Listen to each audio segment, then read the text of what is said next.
Oh, maybe not that far. Jesus, I need a shave. Christ. Maybe I should have given this a dust before showing it to the internet again.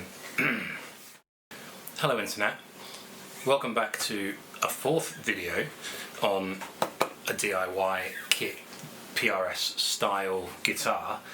It's been a couple of weeks, months perhaps even, sorry. It's been so long that the season has changed. We are now in a completely much better, nicer time of year here in the UK. I've been on holiday, we're renovating a house, lots of stuff's happened, so that's why this one's taken a little bit longer than I would have perhaps liked to. But that means that I've had a good couple of weeks, months even, to have a kind of like a long-term opinion, I guess, on these particular kit guitars. This one in particular, I should say, kit guitars. This one in particular, and yeah, is kind of the opinion that I would have. So first and foremost, it's a working instrument. Yeah, it stays in tune for the most part. It intonates absolutely fine. The neck pocket alignment would have been somewhere that, if I didn't know anything about scale lengths before I even went into this project, that would have definitely tripped me up, and I would have been playing along to something and gone, why does this not sound the same as the recording? The tuner tells me that I'm perfectly in tune. Yeah, the difference in intonation would have been that. But this one's fine. This one's absolutely fine. It feels like a half-decent guitar. If you were to pick this up in a music shop in terms of its weight, not its build quality necessarily, but its weight, you could definitely tell that it was made from mahogany. And I like the way that mahogany guitars sound, so I would definitely, I mean, you can, if you knew anything about wood, you'd see from kind of like the grain on the back, but I would kind of know that it's that it's mahogany, and I would be attracted to that kind of immediately, just because I like the way that a mahogany guitar feels and indeed sounds. But the way that this one particularly sounds, and I've got some sound clips for you in this video, these pickups are worth less than the strings that I've put on the guitar, I'm gonna guess. They just sound very warm, not particularly bitey, if you know what I kind of mean. I wouldn't say that they would necessarily cut through a mix unless you did a lot of messing with an EQ necessarily.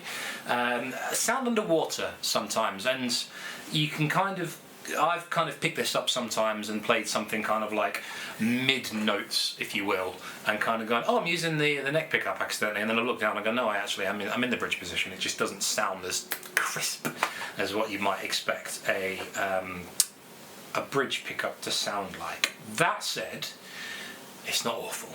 It's really not awful, and if you were to then go and spend another good couple of quid on some pickups, I think you would have potentially a really nice sounding instrument. If you then invested a bit more of your own time and skills into some luthiery and learned how to really set a thing up, or you paid a luthier to do an actual proper setup on it, you would then have also a very well playing instrument, which is unique to you. And that's the thing, isn't it? Is that, yeah, it might be not everyone's taste in terms of aesthetic. Oh, that's the worst, that's the most disgusting PRS style guitar I've ever seen in my life. It's a good thing that aesthetics are subjective, because if we all like the same thing, then the world would be a very, very boring place, wouldn't it?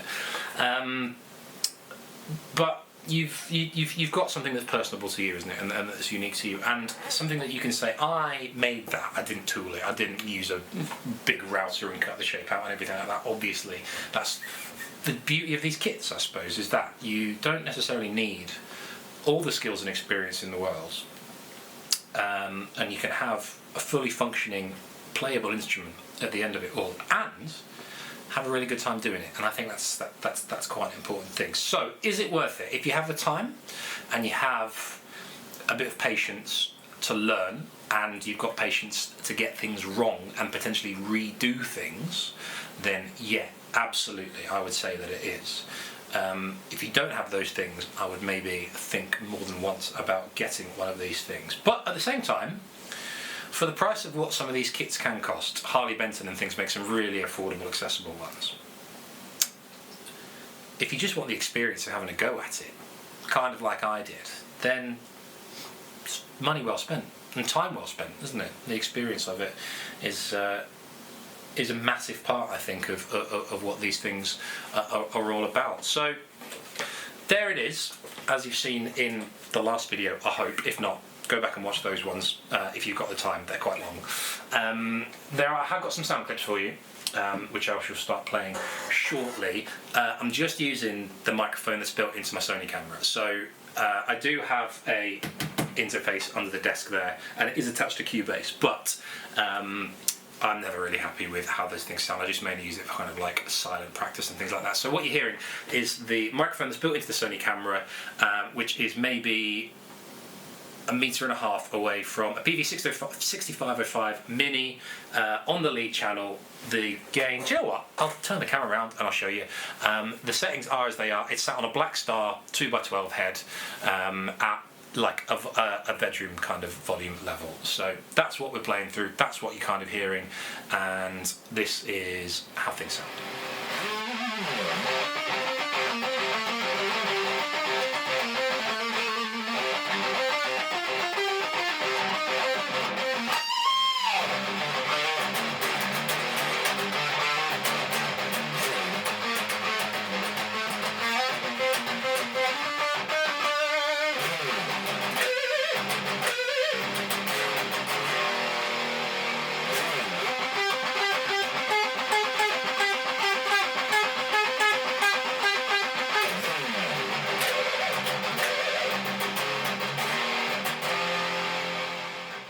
So there you have it.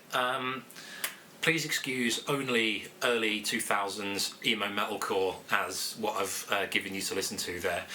There are other styles that I play and things like that, but I don't enjoy them as much. So that's what you got. I failed to mention the only thing that is going in between the guitar and the amp is a Korg. Sometimes I struggle to say that. Korg pitch black and a Tremonti Morley wah pedal. That's it. Then it's straight to the front of the amp. There's no anything else going on. That's what the signal chain is. So future plans for this. I had the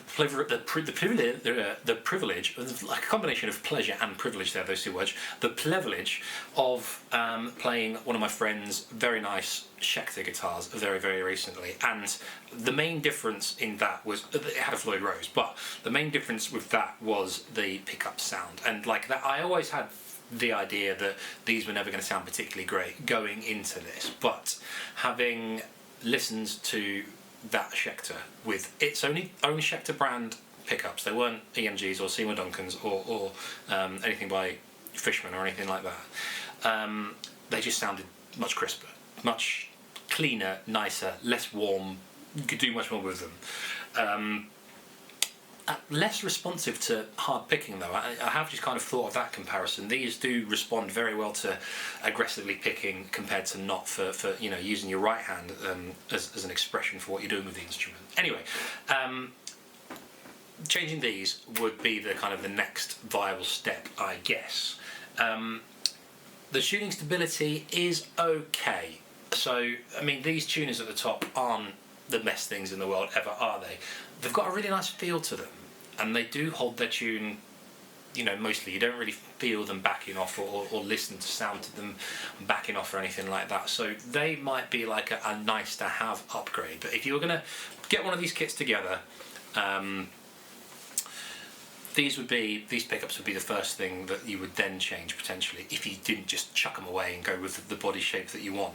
And as far as the bridge and the stop tail goes, maybe if you were to get a slightly more dense one, you know, for resonance, that might be an idea. I can't really see any reason for me changing this particular one in any long term. I don't have any problems with the bridge or anything like that at the moment. The action for the intonation adjustments is absolutely fine. They were smooth, they're not moving or anything like that. They are absolutely bang on. And apart from the neck pocket, the kit itself, everything else was drilled nicely, so there were no bothersome things like that whatsoever. You can tell that these things have come from a kit. I don't know whether I mentioned it in a previous video, but things like the, you can't even see what I'm saying, the dials for the volume and the tone on the, in that the pots don't sit completely flush with the shape of the carve on top of the body. So you can see, I don't know whether if I do that, you can probably just about make it out. I know the camera's focusing here, but it's not flush, and there's always going to be a gap just because of the way that the top is carved versus a flush back in the back of the routed pocket, if you see what I mean. So there's always going to be minor aesthetic things that will make it very obvious that you've done it yourself, or is that it's a kit, if you see what I mean.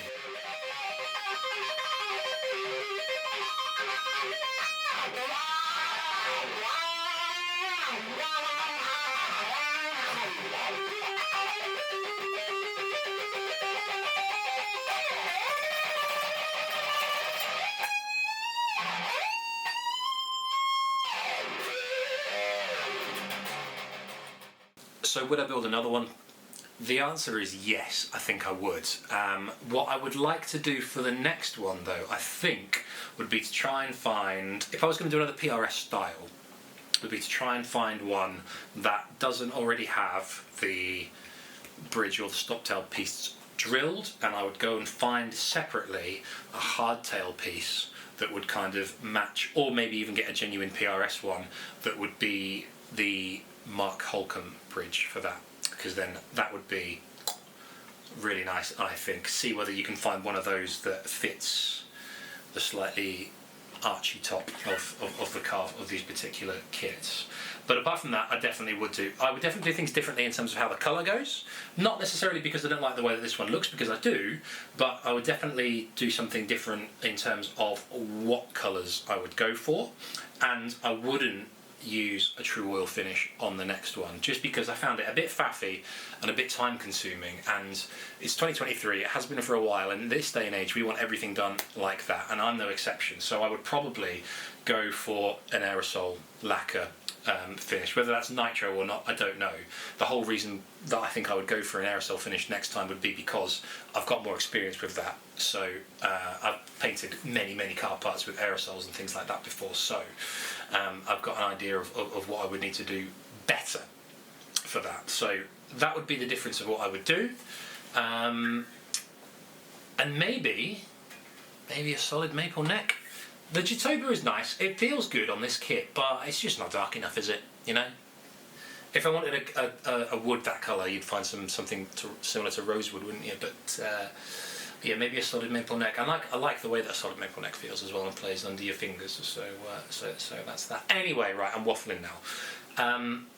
Thank you very much for watching. If you have any suggestions for maybe what a future product or project, I'm not selling these, don't be ridiculous, project I could do that would be different to what's come out of this one in terms of hardware, shielding on the back maybe, things like that, write down in the comments. And if you enjoyed this particular video or any of the three that came before it, which shows you how I put it together, there's a like and there's a subscribe button down there. If you enjoyed it, please feel free to use those if you found the videos of any kind of use. But until then, thank you very much, folks, and see you in the next one.